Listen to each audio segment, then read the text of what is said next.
February was Romantasy month for me because Valentine's Day, and I ear-read 14 new romantasy and romance books, as well as several other non-romance books because there's only so much romance I can take in one go.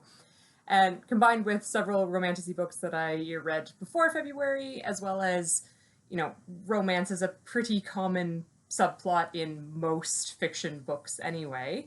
So I'm going to break down the romantasy category into a few different styles of romantasy and go through the best and worst in each category, as well as some special mentions to fantasy books that have handled romance particularly well or interestingly. And first up, the category, the best of all of them, the category I am calling the warm soup romantasy, and I only have one series in this category, which is the Saint of Steel series by T. Kingfisher, starting with Paladin's Grace.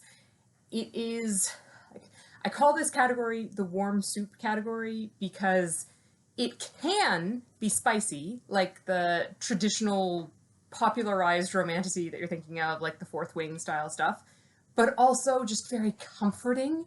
And with these books, there's something very, very comforting about reading a romantasy book that has characters that behave like sensible adults in a world where people over 30 exist. So this series is fabulous. It's a series of, it's 4 novels so far. Each one is sort of a standalone in that it follows a different character's different romance, but there is an underlying plot that's continuing throughout the series, and it's really building up. As of the last book, we've really gotten into, I now actually really care about the plot. But I do want to note, rest assured, make no mistakes, these are romance books. There is explicit sexual content, this is romantasy, there is spicy stuff in there. There's just also really good plot, really good humor, great characters, just wonderful all around. Can't recommend these enough. Next up is the spicy category. So this is the popularized romantasy that you think of when I say romantasy. This is heavy on the sex and magic, Fourth Wing or Sarah J. Maas style books. They all have some common points. He's tall, broad shoulders, full lips, and seems to be composed of hard lines. He'll be described by the hard lines of his face, and the hard lines of his abs, and the hard lines of his body overall. He's probably got a scar, and if not, he's got some emotional scarring. He's either overtly or secretly the dark prince or leader of the bad guys that turn out to be not so bad after all. Ooh. And there will be, at some point, a magical reason why he just can't control the beast inside him, and he's gonna not be able to stop himself from taking her and ravishing her. Though, to be fair, all of these books, a really common element in romantasy is that they make a point of consent. So they do all have clear consent before any bestial ravaging actually happens. And speaking of these books, they're really heavy on the demonstrative pronouns. So, she doesn't look into his eyes, she looks into those eyes and that face, making that expression with those lips. I don't know why. Anyway, the winners within the spicy romantasy category for me. First up, my absolute fave within this category is Bride by Ali Hazelwood. She is, the writer, Ali Hazelwood, is also a neuroscience professor, and I feel like that comes through because the character here, she's genuinely smart. She's not just, we don't just get told that she's smart. Her actions actually convey that she is a smart person who has her own objectives and is taking actions to achieve them. She's not just living in a world where romance is the only thing and stuff just happens to her. She's actually, taking intelligent, reasonable actions based on her circumstances. It's really good. It's also still got all of the romantasy, sexy, spicy stuff, just in addition to a genuinely proactive female lead with agency who behaves sensibly. Awesome. The From Blood and Ash series by Jennifer L. Armentrout is also pretty good for the main character behaving reasonably in context. So here she does do a lot of eye-rolly things. There are times that I am frustrated with this character, but it does make sense within the sort of contrived fantasy world in which she lives, and that is something that you are allowed to do in fantasy. You can make the situation quite contrived to allow things to happen. Compared to other romantasy, it is pretty good about having people act reasonably within context. And then Fourth Wing, or the Imperium series by Rebecca Yarros, I have to put in this category as well. I've talked about this before. These books are so addictive, even though they're also so frustrating. There are so many things I hate about them. I have to have my phone with me, actively just taking notes on all the things that bother me as I go through these books, but I can't put them down. They're the junk food of books. They're like, I know they're bad, but I can't stop. And so, like, obviously she's doing something right. And also worth noting, because Rebecca Yarros was a real-world romance writer before going into romantasy, for Romantasy Month, I did also try one of her real-world romance novels. The book was In the Likely Event. And it's very similar in that it frustrates me so much, so many ways. I don't like how the plot happens, how the characters act, but I did absolutely devour it. So clearly she knows how to make a addictive romantasy novel, or romance novel in general. And the books that I don't recommend within the spicy romantasy category. Okay, so Akotar, A Court of Thorns and Roses. Before you hate me, I will acknowledge Sarah J. Maas is hugely popular. A lot of people really enjoy her books, and that's great. I'm glad that this author has been connected with so many people who enjoy reading the books. That's wonderful. Tastes are always going to vary. No author is going to be beloved by everyone, and I am just one of those people who doesn't love Sarah J. Maas's books. I find that, particularly in A Court of Thorns and Roses, the main character is very teenagery, really doesn't think about her actions, very just impulsive, and her situation just seems unrealistically cruel in a way that goes beyond making me pity her and just takes me out of the story. It just seems too, oh, woe is me. And then the romance, I don't really think develops realistically. It just kind of happens because there's pages to fill. But again, if you love Sarah J. Maas, that's great.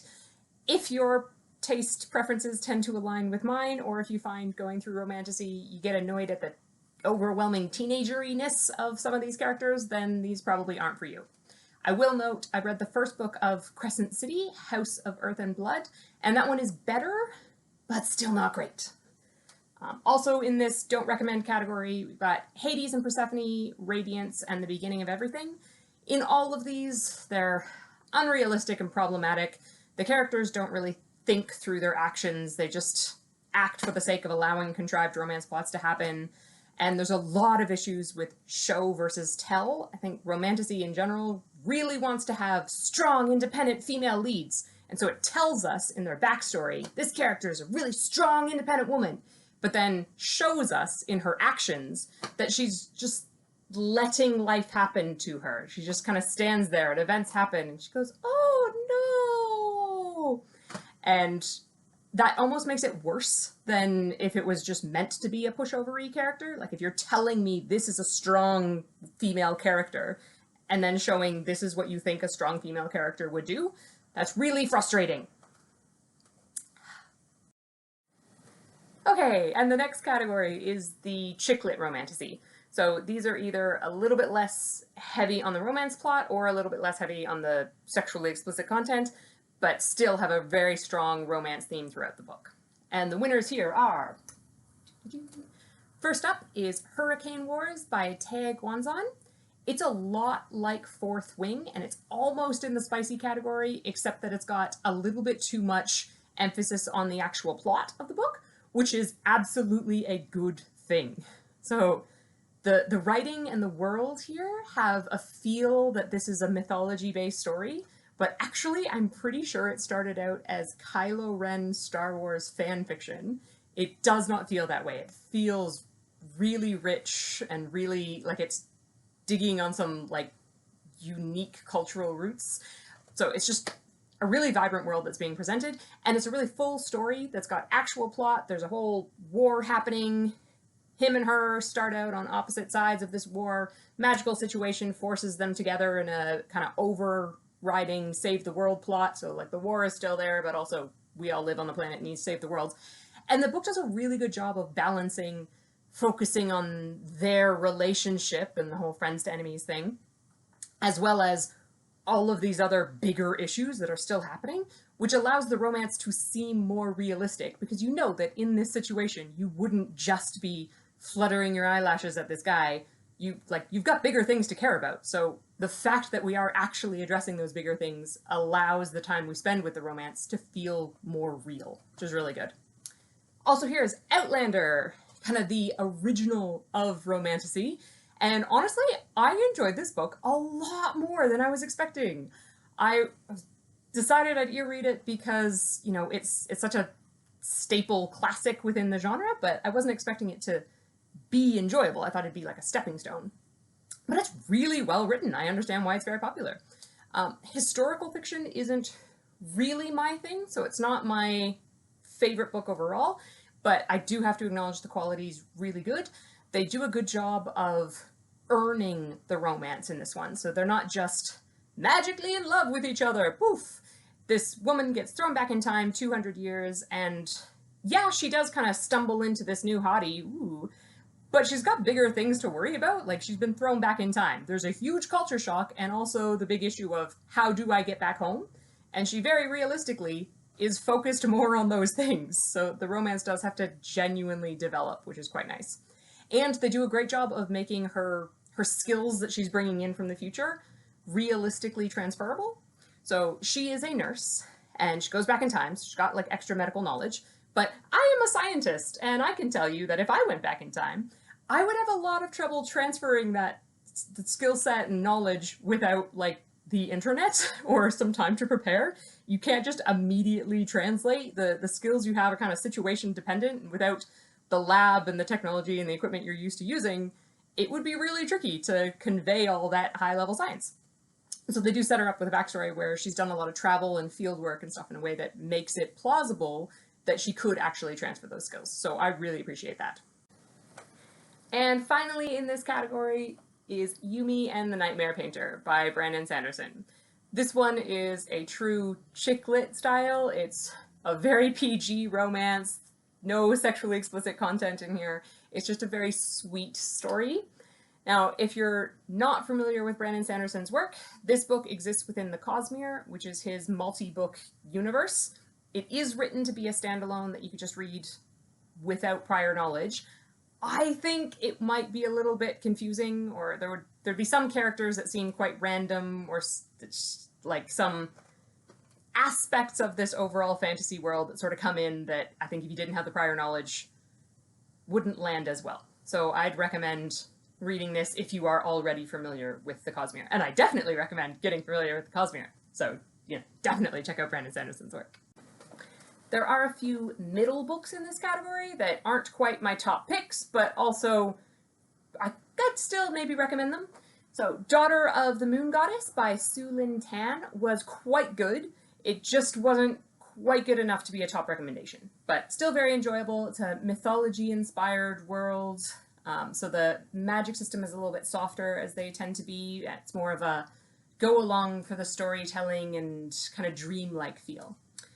There's Twilight by Stephanie Meyer that I just will always have a special nostalgic place in my heart for Twilight, so I feel like I can't judge it fairly. It's both horrible and wonderful at the same time. Daughter of Smoke and Bone by Laini Taylor was good, just not really for me. And Shades of Milk and Honey by Mary Robinette Cowell, I acknowledge is very well written, but it's specifically a type of book that I really don't like. So it's a very Jane Austen-y book. It's Jane Austen with magic, but very minor magic. So there's no big threat that's threatening to end the world, and the big conflicts are those interpersonal fancy, you know, oh no, my reputation is distraught now because this person thinks that, and it was me, which is just a type of story I don't really love, but it is very well written. Okay, and the books that I don't recommend from within this category are Year One by Nora Roberts, Godfire by Kara Witter, and Shadow and Bone by Leigh Bardugo. I will note for Shadow and Bone by Leigh Bardugo that the Six of Crows duology is great. So that story takes place in a different region of the same world after the events of the Shadow and Bone trilogy, but they're much better books. You can absolutely read them without reading Shadow and Bone first, and I definitely recommend reading them over Shadow and Bone. Now, Shadow and Bone itself is very teenager-y, first-person, slightly annoying in the same way that many other romance books are annoying, whereas the others, Year One and Godfire, they're ensemble casts, but the whole book seems too focused on making sure that the correct relationship pairings happen within the book, and it doesn't really leave enough to develop any other aspects of the plot or the world, or even really the characters, except for the fact that they're getting into these relationships, and it just doesn't get enough to hook me to make me care about these worlds. It's just too focused on let's make sure A pairs with B and C pairs with D. And now some special mentions to books that handle romance particularly well. And first off is the author Robin Hobb. There are two series from her that I want to talk about a bit here. First up is the Soldier Son trilogy, which handles the stigma of fatness in all aspects of life, including in romance. And this is something that really deserves more discussion because it's a huge part of actual modern life and really doesn't get represented enough in fantasy. And so this character who is dealing with this shame and stigma, the fatness really isn't his fault, which transfers a lot to the real world. And the judgments that he receives and the way it affects how he has relationships with people and just how he's able to live his life is so, that effect really ripples through every aspect of his life, and I think it's really well handled in this series. And honestly, just making it visible, having a character who is experiencing this and is your main character, not your comic relief side character, your main character. I think that's really good. And next up, also by Robin Hobb, the Rainwild Chronicles. This series follows a group of young people as they kind of grow around the age of sexual maturity, and in particular follows this one woman as she explores her own sexuality, and the perspective is very focused on her experience, not becoming or being his partner. So it's very much about her, not about getting with him. And that perspective is just a really healthy way of looking at this, and I think I'd love to see it more. And next up is Anne Leckie's Imperial Ratch series. It's weirdly pronounced in the audiobooks like Ratcha-I, the Imperial Ratcha-I. It is a sci-fi book, which you might get from the Ratcha-I. But I'm including it in this fantasy book anyway. In this world, it's a very futuristic world where tech has pretty much made gender obsolete, but not absent. So gender becomes kind of like hair color in that, you could change it up and you wouldn't specifically describe someone always by their hair color. It's just a feature of them. So the point of view character here doesn't use gendered pronouns, even though many of the people in the story, well, all the people, I think, in the story, do still have genders. So it's not that the concept is completely gone. It's not that it's a melting pot and we're all like genderless blobs. There is still gender. It's just not so important that it permeates every aspect of our language. And it means reading the story, you're forced to confront your own kind of views and conceptions around gender. Because as you read, and some character does something that makes them seem kind of female, then your idea of what's going to happen, your sort of predictions of, oh, I see where this story is going, she did this, therefore this is what's going to happen later on in the plot for her. But then she'll do something that makes her seem more male, and oh, okay, maybe he's he after all. Well, in that case, I think it's going to go this way, and this is what's going to happen to him. And it's a really interesting experience because you realize how much of your own experience of stories and how you think things will go is based on gender. So the books themselves are also really great. They're wonderful stories, but really the best part of it is just that personal experience of confronting how you use gender to interact with events and stories and characters. So really good and worth a read. And if you're after more diversity in your romance, I've got some recommendations. For male romance, my top recommendation is Paladin's Hope, Book 3 of the Saint of Steel series by T. Kingfisher. So this is a series, but they are set up that you can very much read them as a standalone, so you can read just Book 3 if you want. Also, Six of Crows by Leigh Bardugo has some male romance, and for a young adult audience, Arcane Ascension by Andrew Rowe. For female romance, Legends and Lattes by Travis Baldry will be my #1 recommendation, closely followed by Priori of the Orange Tree by Samantha Shen. And thanks for watching! This is part of my Fantasy 10K journey to 10,000 hours to become an expert in fantasy books. I'm currently, at the time of recording, at bing, 67%, because I'm quite late in making this video, and I was, at the end of February's Romantasy Focus, at bing, 65%. Woo! So February was Romantasy. In March, I focused on military fantasy to have a very stark change from the romance. Video coming soon, and currently in April I'm working through comedy fantasy, woo, in honor of April Fool's Day.